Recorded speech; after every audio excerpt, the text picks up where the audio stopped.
યોગક્ષેમમ વહામ્ય. યોગક્ષેમ બધી જ વસ્તુની જવાબદારી ભગવાન કે હું લઉં છું. હવે ખરેખર જોવા જઈએ ને તો આપણને ભગવાન ઉપર ભરોસો નથી. 150 રૂપિયા તાળા ઉપર ભરોસો છે. એના કશે બધાને વચન દીધું હતું કે હું તમારું બધાનું રોટી કપડા મકાન આપીશ. એટલે એના ઉપર ભરોસો હતો. એક પ્રહલાદ ને ભરોસો નતો. એને બાપાને કીધું હતું કે આ મરી જાય તમે જીવતા કરી શકશો? આ ડાળીઓમાં પાંદડા ખરી ગયા અને પાછા લાવી શકશો?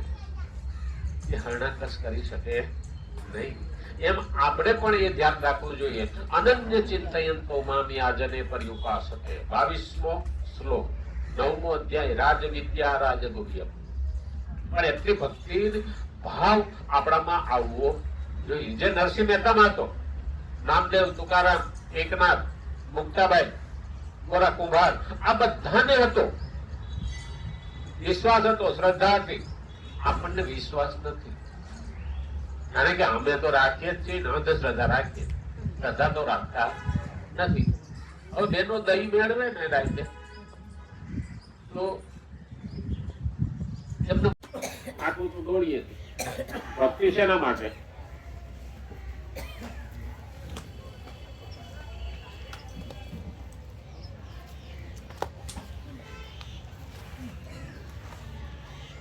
ભક્તિ તો આપણે મને દુઃખ ન આવે અને સુખ મળે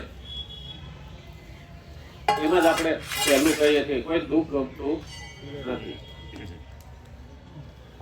સુખ દુઃખ મનમાં નાણીએ ઘટ સાથે રે ઘડિયા રઘુનાથ ના જડિયા. નરસિંહ મહેતા લઈ. પણ સુખ આવે તો વાહે દુઃખ આવે ને દુઃખ આવે તો વાહે સુખ આવે. સુખ ચતુર છે. સુખ આવે ને એટલે માણસ ભગવાનને ભૂલી જાય. ભગવાન ની કઈ મારી જરૂર છે જ નહીં. હા, સુખ આવ્યું એટલે મારે કોઈની જરૂર નથી. પણ ઘણી વખત જીવનમાં દુઃખ આવે, માણસને ગમતું નથી. પણ દુઃખ એવું ભોળું છે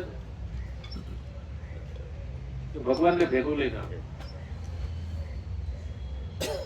દુઃખ ભગવાનનો હાથ ઝાલીને આવે. હાલો માર ભેગા હાલો. દુઃખ ને ખબર નથી કે હું અથવારો કોનો કરું, શું કરવા કરું. એટલે ભગવાનનો હાથ ઝાલીને દુઃખ આવે. હવે એ દુઃખ આવે ને એટલે આપણે પેલું, હે પ્રભુ, હે ભગવાન, મારું ધ્યાન જાય આપણે કરવા માંડીએ. પણ પછી આપણે શું કરીએ છીએ?